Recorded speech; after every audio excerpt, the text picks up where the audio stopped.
भारत के एक दूर दराज बसे छोटे से गांव में रामलाल नाम का एक गरीब किसान रहता था, जिसके पास बस थोड़ी सी जमीन, एक पुराना हल और ढेर सारी मेहनत थी। हर साल की तरह इस बार भी उसने उम्मीद के साथ खेत को जोता और बड़ी सावधानी से टमाटर के बीज बोए।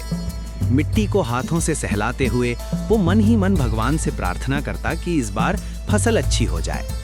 शुरुआती दिनों में जब समय पर बारिश नहीं हुई और तेज धूप पड़ने लगी तो नन्हे नन्हे पौधे सूखने लगे, लेकिन रामलाल ने हार नहीं मानी और रोज सुबह अंधेरे में उठकर कुएं से पानी खींच खींच कर पौधों तक पहुंचाता रहा। कई बार उसके हाथ छिल गए और बदन थक गया, फिर भी वो पौधों से कहता कि थोड़ा और सह लो। धीरे धीरे वे बीज छोटे पौधों में बदले और कुछ हफ्तों में हरे भरे मजबूत पौधे बन गए। ये देखकर रामलाल की आंखों में खुशी आ गई और उसे लगा कि शायद इस बार किस्मत साथ दे रही है। कुछ समय बाद जब पौधों पर छोटे छोटे हरे टमाटर दिखाई देने लगे और फिर वे पककर लाल होने लगे तो रामलाल हर सुबह खेत जाकर उन्हें गिनता और अपने सपनों को उनसे जोड़ने लगा। वो सोचता कि इन्हें बेचकर बच्चों की स्कूल फीस भर देगा, घर की टूटी छत ठीक कराएगा और पत्नी सीता के चेहरे पर चिंता की जगह मुस्कान लौट आएगी। लेकिन तभी एक दिन जब दोपहर की तेज धूप में वो थोड़ी देर आराम करने घर चला गया, उसी समय पास के रास्ते से आया एक भूखा ऊंट खेत में घुस गया और देखते ही देखते लाल लाल टमाटरों से लदे पौधों को खाने और रौंदने लगा। शाम को जब रामलाल खेत पहुंचा तो उसके पैरों तले जमीन खिसक गई, क्योंकि कई पौधे टूटे पड़े थे।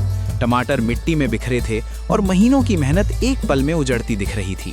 वो वहीं बैठकर रो पड़ा और उसे लगा जैसे उसकी सारी उम्मीदें उसी मिट्टी में दब गई हों। ऊपर से बारिश अब भी नहीं हुई थी, बचे हुए पौधे भी सूखने लगे थी और घर में खाने का राशन तक खत्म होने को था।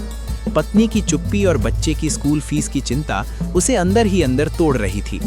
कई रातें उसने बिना सोए गुजार दी और मन में ये सवाल घूमता रहा कि क्या किसान होना ही उसका सबसे बड़ा अपराध है।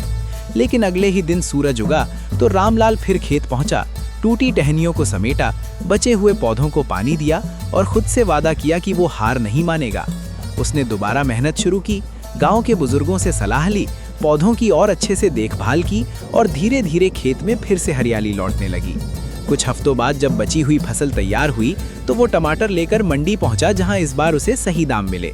उन पैसों से उसने बच्चे की फीस भरी, घर में चूल्हा जलाया और पहली बार सीता को मुस्कुराते देखा।